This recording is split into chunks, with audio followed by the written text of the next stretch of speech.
Министерството за внатрешни работи ја продолжи акцијата Змиско око. Во новата акција Калдрма, полицијата утринава приведе 87 лица, кои како инкасанти и раководители на наплатните рампи издавале фалсификувани фискални сметки.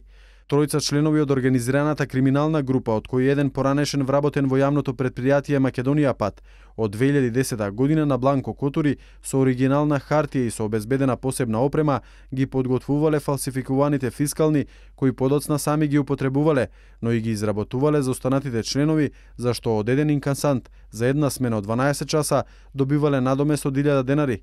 Членови на групата составена од 92 лица, од кои 88 инкасанти и 4 раководители воделе и посебни списоци, односно изготвувале месечни распореди во кои на фреквентните наплатни станици на коридорот 10 распоредувале инкасанти членови на криминалната група.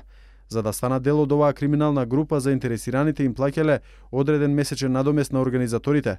Цената се движела од 100 до 500 евра во зависност од тоа дали инкасантот работел со неиздавање на фискални сметки или со издавање на фалсификувани фискални сметки.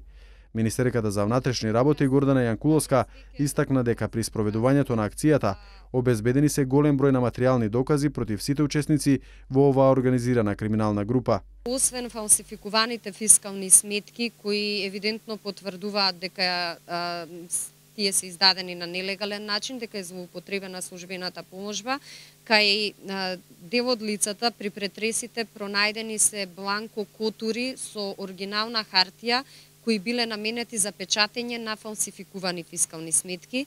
Пронајдени се компјутери и каде што има посебна програма за печатење на фискални сметки за наплатните станици, пронајдени се одредена количина на пари, пронајдени се списоци каде што биле договарани, правени и определувани смените и јасно било детерминирано и дефинирано кој вработен кога на која наплатна станица ќе се најде.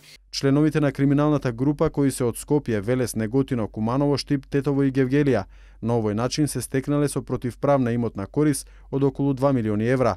Истите денес беа изведени пред истражен судија, а на дел од нив одредена им е мерка притвор.